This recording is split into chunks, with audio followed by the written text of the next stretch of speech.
Hello and welcome to the Session Recall podcast. On today's episode, what we want to talk about is talking about like the different stages to production. So we're thinking about talking about, was that a fly? It was a fly, yeah. Flew into the camera. That's my mate. He's been here all day with me. So just talking about like different stages of production and listing them out. How would you describe the stages to recording a song? The initial idea of writing, so the process you go through, however you do that to write a song, and demoing the track. Not everybody wants to do demos.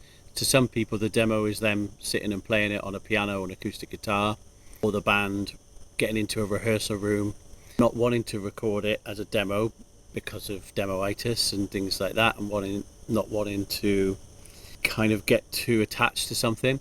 But I would say doing a demo of it is a good idea, so that you can work on the song a bit more. And then you go into pre-production, how you're going to record it in a studio, what you're going to need to do on it, all the different elements to the track. I suppose possibly before that you're looking at what studio you're going to go to and who's going to produce and engineer it. You might have even... So research. Yeah, you might have even done that before you started writing the songs. Or you've written the songs and as you're writing you start to think, well, this is going to really suit that studio and that producer. We really worked like him with so-and-so, I think this would be great because it's more live instruments or whatever. Yeah, so then going to pre-production and then production in the studio. So yeah, research is a big part of it as well, I think. When it's not always about the music elements to it, it's about how we're going to get this track to sound the best it can for whatever budget you've got. Yeah, assembling the process, is the same person going to mix it? I guess you should think about all of that before you start booking studios, really. And when you're working out your budget, you need planning, you need budgets. Yeah, because I think one of the things that I've noticed quite a bit is sometimes a lot of bands think about, okay, we've got X amount of money, and it all goes in towards like the recording process. Okay, right, we got this amount of money, and we want to spend this on recording. Sometimes what happens is, when we're talking to bands in the studio, they go, "Well, what's your plan after the recording process? What do you want to do next?" So we was hoping you would help us with that, Nick and John. And so I think one of the things, especially when we're thinking about planning for recording this, I think is when you're planning is thinking about how can we take every single stage into account and go, right, we're going to spend a bit of money on recording, we're going to spend a bit of time obviously songwriting, practicing and rehearsing. Obviously you've mentioned a little bit about pre-production. What would you say for like for a new artist thinking about releasing the tracks?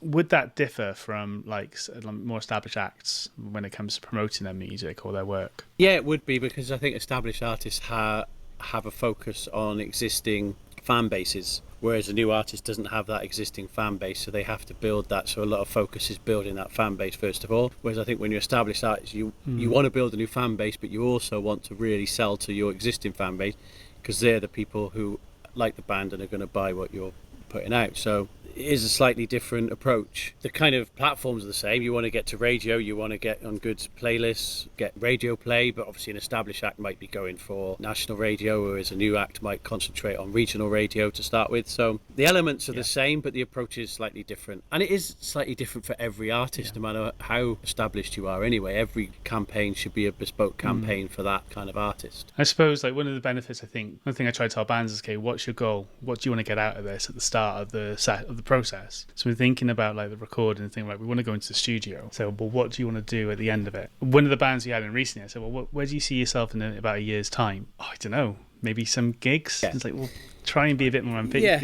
Yeah. You get some who just say, oh, we'd like to get some bigger shows, and that's maybe they're not spending too much on recording. They're getting some better quality music together, so they can send to promoters, get on some support slots, or get on an event like a This Feeling event or something like that. So, and that's literally it. Let's get into the studio. Let's not spend too much money. Let's not make an album. Let's just do 2 or 3 tracks, and we use it because we get better gigs. We do better gigs. We build our fan base. So when they just say, oh, maybe get some more gigs, yeah, you need to be a bit more ambitious than that. But I think if that's your plan, that's your goal, we want to be playing to 200 people in our local area, whatever, building that fan base, and we need some better tracks to get on those builds. Then that's a plan. That's a good plan. But I think saying, oh yeah, I don't really know, we just maybe get some gigs, you've got to be a bit more ambitious. Timings are important. I like putting a business plan together for all of this is a really good move. Obviously that's something that we do 18-month business plan together for people, because you need to think, as well as all the musical stuff that's going on, you need to think, well, when are you going to release this? When is a good time to release it? When have you got some good shows coming up that it'd be good to release the first single around that show, because you're going to be supporting a band who's maybe playing to 1,500 people or something, or you're on a festival. And then, so once you know that that's the date this is going to be released, when does it need to be finished by? When do the promotions people need it? How it always takes longer than you think. Oh, we're going to go in the studio, bash it out, the mix will be done. Well, no, because 3 weeks later you're still arguing over the snare drum sound. So, and then promotion campaigns can't always start, and you might think they want 2 weeks and they actually want 6 weeks promotion before it, depending on what you're spending. So I think having that timeline, which is basically a business plan, is really important at the beginning as well. So you know when you're going to be finished. Some people start booking the studio and they haven't even written the songs yet. Turning up to the studio without songs was probably all right back in the 70s, where budgets were much higher. You had a much longer period of time, and you could allow for that time to kind of be creative in the studio. But I suppose that's where, if we go back to the stages, the having the ideas of the song really comes in the songwriting and the demo stage, and the practicing stage. Everyone works differently, don't they? When it comes to songwriting, I know bands where you've got a single focus where the lead singer or someone will go, right, I've got the songs, this is the chord structure, and he shows everyone else. And then there's other ones where everyone gets in the room together and they just jam it out and gets ideas. The band, you were in Dragonflies. What was the way that you guys worked for songwriting? So I wrote all the material. So I would always be walking around. I'd have my acoustic guitar with me all the time. I'd come up with ideas.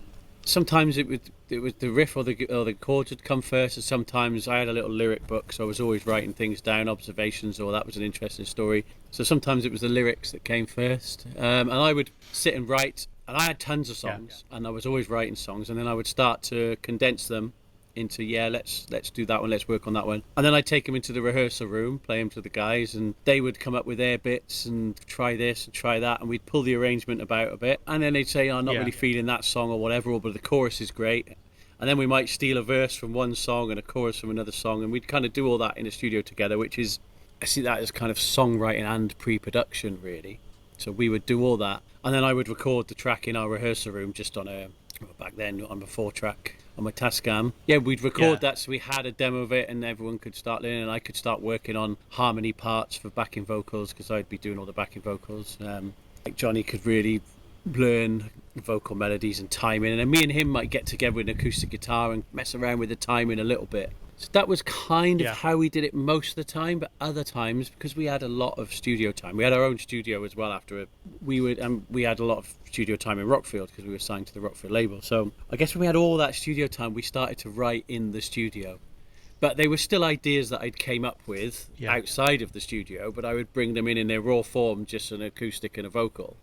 And then we would build them and set up and arrange them, do the pre-production and record them all at the same time then. But we had a luxury. We had the studio there and we had plenty of studio time. But when we didn't, it was getting as much of it done so we could then go in and just bash it out. Everybody knew their parts. Everybody had rehearsed. We rehearsed the songs. We might even do a few of the new ones at some gigs as well, just to get a feel for them at the live shows. Things changed in the studio. We all had strong ideas in that band, and obviously being a producer, I would be like, no, we need to try this, we need to try that. I would even start to think about where the drums should be, what guitar amps I was going to use, and a lot of bands don't do that. I just do that because it comes natural. So I was kind of doing writing, pre-production, demos, all in that. We was always ready by the time we would go to the studio, unless of course we had loads of studio time to write. But that was more like booking a studio to write as opposed to booking a studio to record. And bands would go there and they'd spend a month, and that was pre-production, but it was kind of writing and pre-production. And then they'd do that for a month before they came to Rockfield, so they were really prepared. And they'd still come to Rockfield for 6 weeks, but they'd done a month of writing beforehand. But that's that luxury, and now bands can't really afford to start writing when they get to the studio. The time's just not there to do it. No, but I think one of the things, obviously, the luxury might have gone in terms, obviously, the time, but I think in a way, the technology's got a lot more accessible. One of the things that I think, what I've said to bands as well, is just record your practices.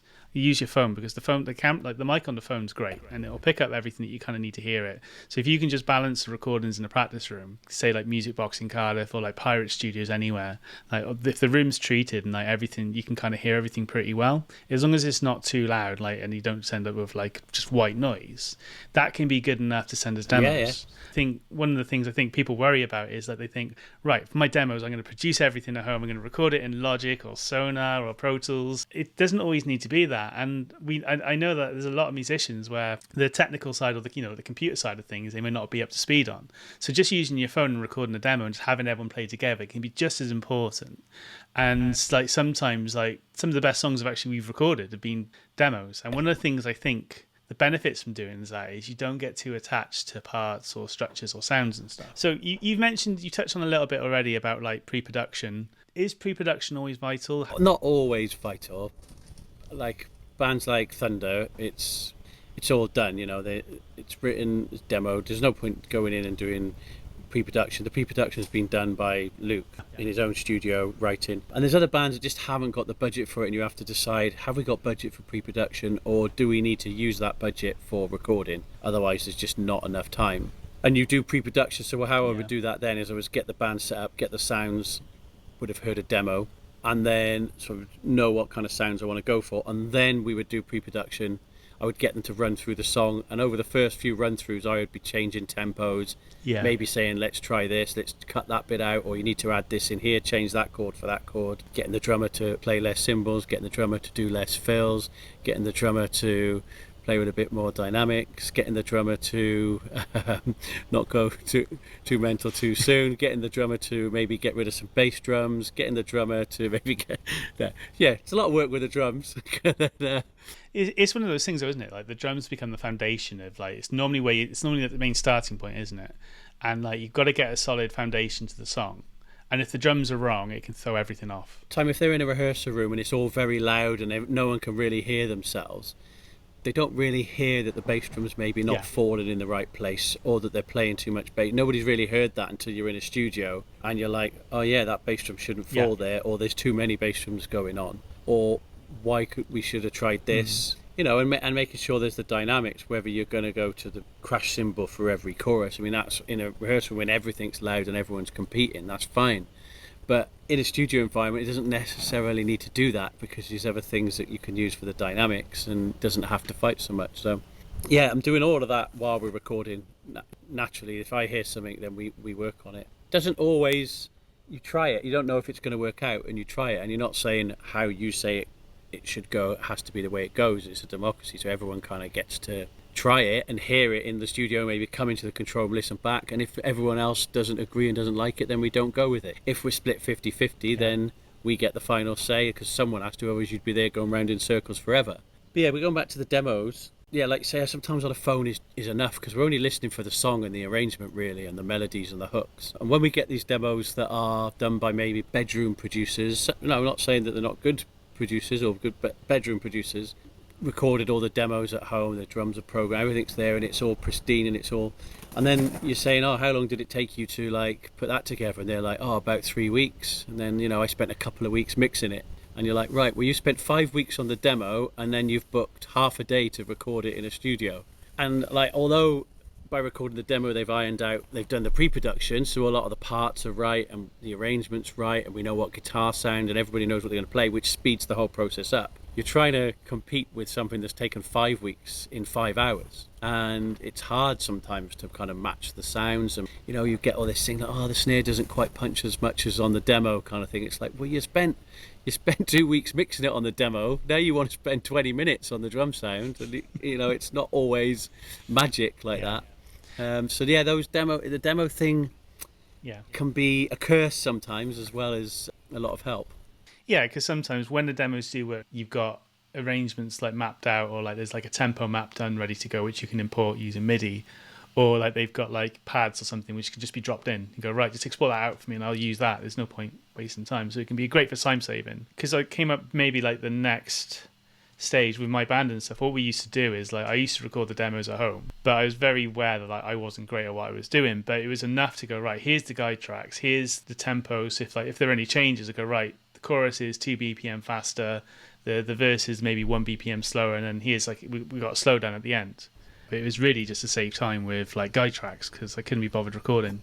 Because there's been loads of times in the past where what we were recording, what we thought we practiced, we ended up being completely different in the studio. So it was like trying to avoid that. So it was just thinking about like a time-saving element. But I suppose what we've really covered so far is like we talked a little bit about songwriting, getting the ideas and stuff. Talked about demos and like the pre-production stage. One of the things I remember working with Gil Norton, we did like the band from Liverpool in Ebervale, and I think we had 3 days in total. And the first day was just dedicated to pre-production.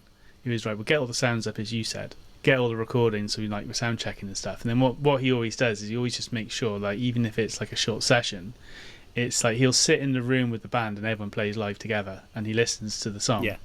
And then he'll make suggestions about what he thinks should change and everything. Yeah. So like it's having that communication. Yeah, I like to go in the room as well.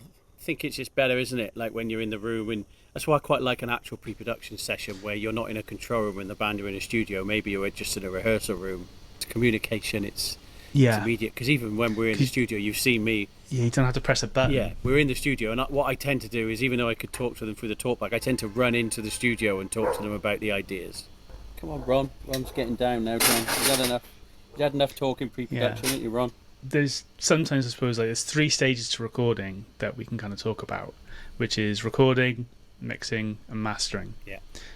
Can they all happen in one session, or do you like to like switch stuff up? They can. How do you normally approach this? Yeah, they can. And obviously we do. If bands only coming in for, they've got 4 days off work or whatever, and they're doing a couple of songs and they want to be there for the mixes and there's no budget for mastering, then of course we have done that many a time, haven't we? I would prefer not to. I prefer to record, and then I prefer to mix by myself actually, and have maybe a week or few days in between the recording process just to step away from it. Because I don't mind then if the band come in on the last day of mixing and we go through it, or towards the end. But all the kind of, when I'm doing the editing and the working on effects, bands soon get really bored when they listen to a vocal non-stop over and over, and they all start talking, and you can't concentrate, and everyone's shouting, oh yeah, I'm not happy, that should be louder, and it's like you haven't even got to that yet, and there's all these suggestions coming when you haven't even got to that point. So it's easier to get, even when the bands are there for the entire mix session, it's nice to kick them out for, say we're doing, a luxury of 1 mix a day,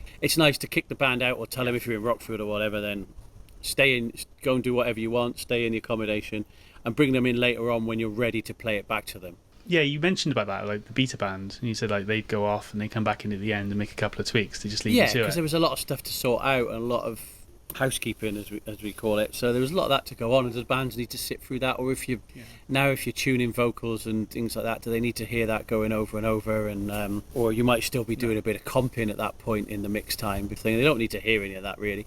There's certain artists who are producing it with you and they want to mix with you and they know what they're doing, so they're there for the whole mix process really. Even then they probably wouldn't stay if you're editing. They just let you get on with the editing and then they'd come back when that's done, because it's so boring if you're not involved in it.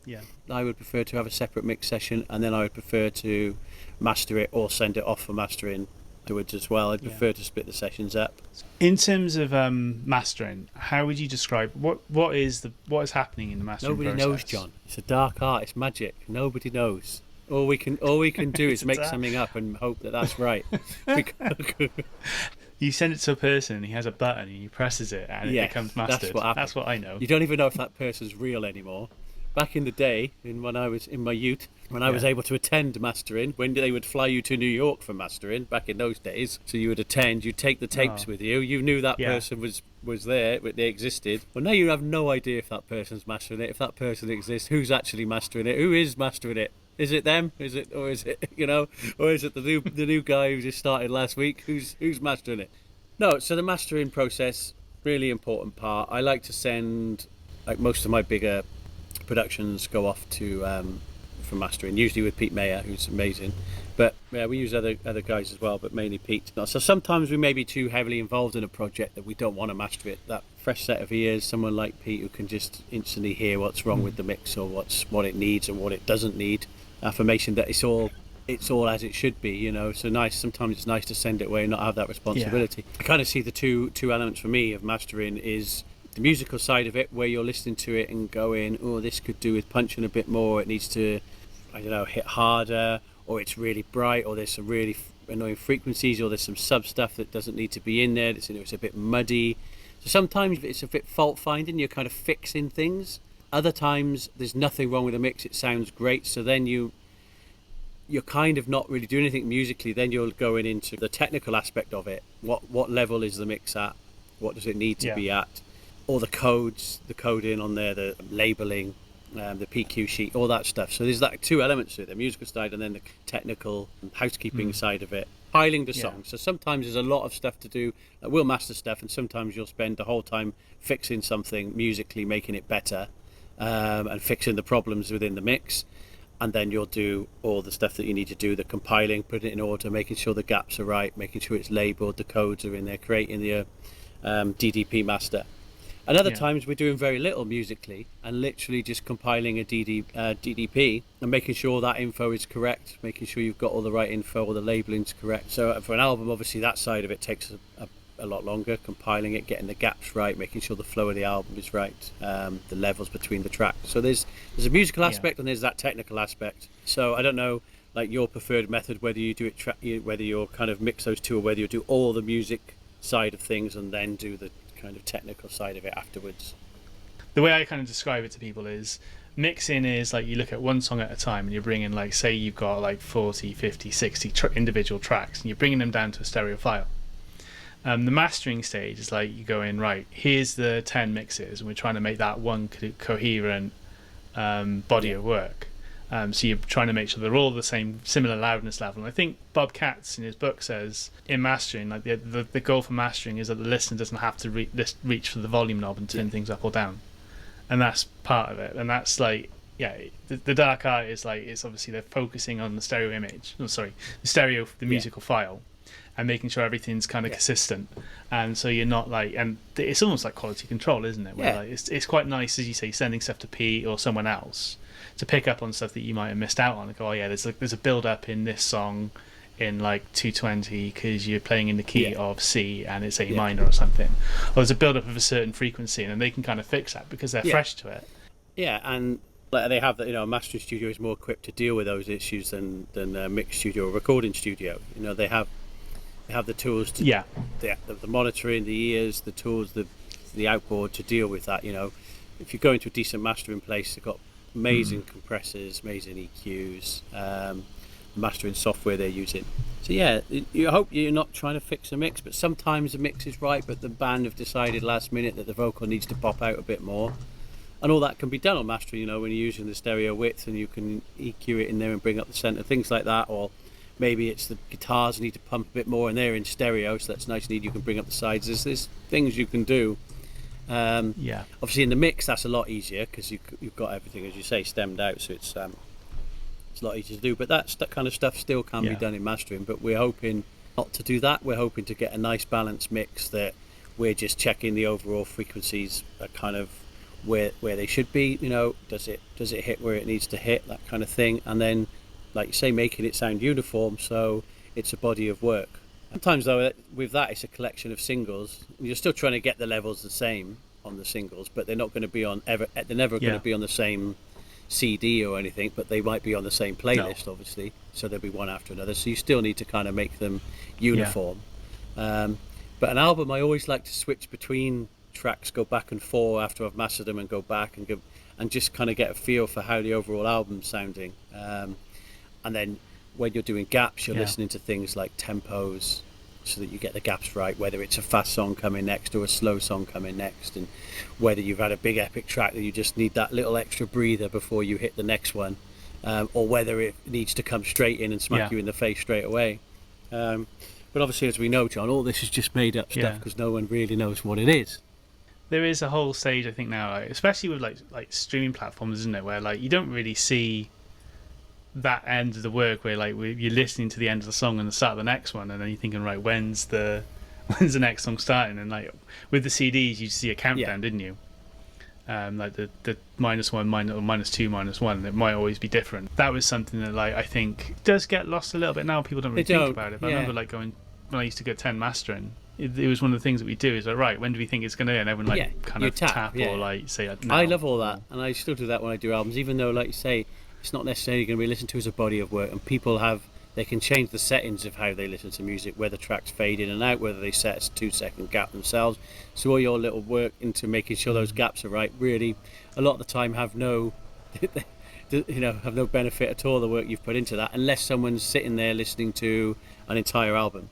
But yeah, I like putting work into that, because you never know when it's going to end up on a CD, and obviously if you're doing a DDP master, you want that to be right. I like to listen to the whole album. You want that to be right, yeah. How annoying is the drill? How annoying is my drill that's just started? The man over there, I think he's doing hedges. It's just, yeah, it's there, but it's natural. It's normal though, isn't it? There, I'm sat outside. It's normal. Just chilling, Johnny. I sat outside having a squash, having a blackcurrant squash. Is that what it is? Blackcurrant squash, not snake bite. Not snake bite black though. So, just to recap, like what we've really kind of covered today, very briefly, I suppose. Like we looked at songwriting, like the stages is we started off with songwriting, demos, talked a little bit about like in that stage researching the studios you want to go to, pre-production that could happen before the session, and getting stuff prepared.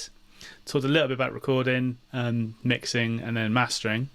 And I suppose the final section I really want to like cover, we talked a little bit at the start, was just about releasing and promotion. This is something I think that people, as we mentioned earlier, is like people sometimes overlook. I've definitely had a couple of bands where they've recorded like 5 or 6 songs and they've released everything in one go. And I remember a band did something similar. They released a song a week for 10 weeks, and it's like, great, what happens now? When you're working with bands, what do you advise bands, or like, what do you try to tell them to kind of help them here? Well, you need to look at the band, look at their fan base, look at how many songs have they got, what's their goals, and it's really putting a bespoke business plan together for that. I mean, you wouldn't go into any other business that you're investing money into and not kind of have it mapped out and not create a business plan. You can look at it and go, well, it's just, I'm an artist and it's all about the music and I don't care, it can organically grow into whatever it does, and that people used to be able to do that more because there was a full team behind them. But now actually the bands are more often than not the team, and they are the importance, and they're in charge of all that. So I think you have to have a plan, and that's kind of individual. That's where like we come in, kind of looking at all these different aspects and going, no, this is how you should do it. And we get asked this all the time, don't we? How do you think we should do this? So putting an actual plan together for an artist is something that we're used to doing. It's something that we do, and I think it's individual. I think, and now it's different to how it used to be, because before we never had to worry about Spotify algorithms and how often you release tracks, because that all comes into play now. Because you need to release every so often on those platforms to kind of tap into to the growth that it creates, which we didn't have to worry about that when it was just CDs. It was like, how long does the radio plugger need? How long do the PR team need? When's our tour happening? So you need to look at things like this. If you've got gigs booked for November, then you've got to get some songs out before the tour, and you've got to get something out after the tour. You need to really map that out. Obviously things can change, because you might get offered a really big tour that you didn't know you were going to get offered, so you might hold something back for that to promote on that tour. We're going through picking which of the singles, releasing a couple of singles, how deciding on how many that's going to be, how often it's going to be, who's going to promote it, or whether it's the artist, how that campaign's going to look on social media, who's going to be in charge of it, or are you getting someone in? Is that the responsibility of someone in the band? Are you going to delegate that to each band member has their own role? And then you release those singles, and then you follow it up with the EP or the album, depending on what you're doing. Obviously then you can book shows around that, or you can tailor that release to shows you've already got booked. You might start getting radio play and doing really well, so things can change. It's a business plan, but it can change. It's like, well, we've earned some money from this radio play, let's get a plugger in now for the next one who can maybe take us to national radio, get us bigger stations. Yeah, I just think it's important to plan it and just come in and you start to think about singles when you're recording as well. Start to think about putting your plan together. The songs that you think maybe might be the singles don't always end up being the singles after you've recorded them anyway. Yeah, and sometimes it's like the song might present itself, and then normally they like whoever you're in the studio with. It's always good to get like gauge their opinion as well, because bands I always find that like bands sometimes get attached to the newest song. The newest song they've written, this is the best one, but sometimes it's like there might be another song that at the end just kind of presents itself like everything kind of comes together. Yeah, and it just sounds great. Yeah. And it's like, well, that's the one I'd suggest over the other one. And sometimes it's like fans or like people that are like, they might have a favourite song. I remember a band I worked with. I said, well, We did that pre-production thing where we were like, right, we're going to set up and record, and I said, right, let's just play through all the songs so I can hear them.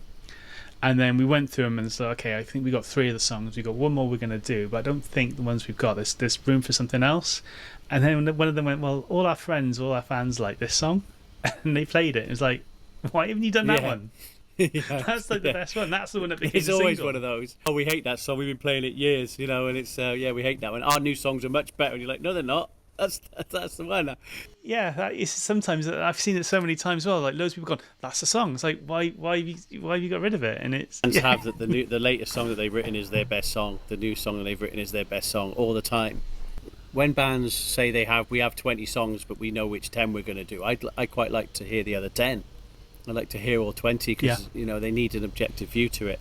Yeah, so then like you're saying, then that might become a single out of nowhere. But budget, the budget side of it, you have to figure out, are you going to do videos? Who's going to do the videos? You know, don't just have one single or one video ready to go. Have the next one ready to go, because if you get some really good radio play on a single, you want the next one ready to go. You want the artwork done. You want it mixed. It's mastered. There's a videos done, so that you can throw that out and capitalize on that promotion you've already had. You might end up getting pulled onto a TV show last minute, getting offered it, and you've gone on. You need a follow up. The radio will want a follow up. You know, the people want a follow up. They want to buy into the band. They want to develop with the band. So you need to make sure you've got all these things. Who's going to be doing the videos? How much are they going to cost? I think having the foundations, having a plan. I remember being to loads of conferences and stuff. You talk to promoters, and one of the things they always say is that they're not really too worried about a press release. They're more interested in hearing about the band and what's their plan for the next year. Because all they want to see is they want to support a band who are coming up that they can then put on a higher billing next year. The promoters we see the sometimes they go, we see these as the headliner in a year's time or 2 years' time. We want to see the ones, and it's like if you're prepared, if you're driven, if you've got everything organised and you're really easy to get on with. Then the likelihood is if you're low stress, and the band promoters are going to go, wicked, pick them. And producers at the radio stations think the same as well. We want to buy into the band. They want, obviously if it's a great song they'll play it, but they want to know what's next, what they're doing. They want to buy into the band, like you say, and the promoters want to do the same thing. Having that plan and having those target dates and those budgets, because like you've gone through now, you've done a couple of songs, it's building nicely, and then you've got no budget left to get a plugger in, no budget left to promote it, no budget for the video. So you end up doing all yourselves, and the one single then before the album gets released absolutely bombs, does nothing, doesn't build, because you left nothing back for it. So trying to, and it's hard sometimes to, what you do, John, when you've got a really small budget, do you make the best record you possibly can with all the money, or do you make a record that's not quite as good as it could be because you didn't spend as much money on the recording and mixing and mastering, because you save some back for promoting it? It is a tough one, because you're compromising your art there for what you're going to do with your art. But I think you just have to figure out whether that's coming to someone like us and working out payment plans, saying, well, we know we've got festivals in 6 months' time, so can we do this, this and this, and from those festivals we pay you X amount of money, so we do payment plans for these artists and things. Or whether that's, you have to go and get some extra work in, or whatever, or you do a pledge campaign, or not pledge anymore, thank God, whether you do a campaign to kind of get it fun, or you're doing pre-orders with your fan base. I think you just have to bring all that into your business plan about how you can do it. I think it is a tough one, compromising that art to leave money for that. So then try not to compromise the art and try and find other ways that you can raise the budget. Well, what's your thoughts on that? It's a catch-22, isn't it? One of the label managers that I work with in Brighton, he says you're only ever as good, your first release has got to have an impact. So you're only ever as good as your first release. So if it means that you take a bit of time, you don't. I think there's a tendency of bands kind of rushing things out, or jumping ahead of the guns. Actually, no. If you take the time to go, this is a plan. This is what we're going to do. So a good example at the moment, I'd probably say would be a band called Cardinal Black. Been working with them on demos for 2 years, and they finally came out, and they had the music video ready to go. They had the demos and stuff. They had an EP ready to go. So they had everything in place. And I suppose it's don't rush releasing stuff, and it's making sure you've got everything in place. And if that means it takes a couple of months or 6 months to get everything, it's worth it. That can be far more important. And then if the budget does come into it, it's then if we think about bands like Burning Crows, where you've got each band member had their own like assigned role, didn't they? Yeah. So like someone was in charge of touring, someone was in charge of social media, someone was in charge of the bookings. So then it's thinking, okay, well, what can each band member do that can help? So there might be one person who's really good at design. There might be one person who's right, you're just in charge of booking gigs and stuff, and then someone else will be in charge of the social media and figuring out the campaigns. Yeah, and that helps keep momentum going, isn't it? Defining those roles amongst, you've got the staff there already. If you can do it, some people just can't do any of those things, and they have no inclination to want to do any of that anyway. Well, that's when you have to look at how are we going to do it then. Then that would be then thinking about, right, we just need to think about, okay, we need to get a team around ourselves and go, right, who do we need, how can we get that to, okay, well, this is what I'm strong at, who can I get to help me with the next bits and pieces? If it's just someone who goes, right, you need to do this at this point, or here's a plan that you need to follow, then that might be. And I mean, really early on, it like, might be something as simple as saying we might say to the band, don't do an album. You've not really got 10 or 12 strong enough songs, and you haven't really got the budget to do an album and then promote an album. So do an EP, do a 4 or 5 track EP, because you've got 4 or 5 great songs. You can spend a little bit longer recording them and getting them right, and then you've got budget to promote them and to see it through, which will then in turn maybe bring you that income and that revenue you need to then go make a great album, rather than trying to rush an album. Because even though a lot of bands think they've got 10 or 12 amazing songs, in reality there might only be 3 or 4 on that album, and there's only so much we can do to kind of make it a great album. So maybe suggesting that it's an EP rather than an album to start with, generate some income from that EP and use that to record a decent album with a decent campaign. That's probably a good place to kind of leave it there for this episode. One of the things that we do have for anyone starting out is we do have a band checklist for people starting out, which you can get at sessionrecall.com/band checklist. It's completely free. All we ask is like an email address. If you have any questions for us, please email us at podcast@sessionrecall.com. Brian, thank you very much. Welcome. And we will see you all again next time. See you later. Bye-bye.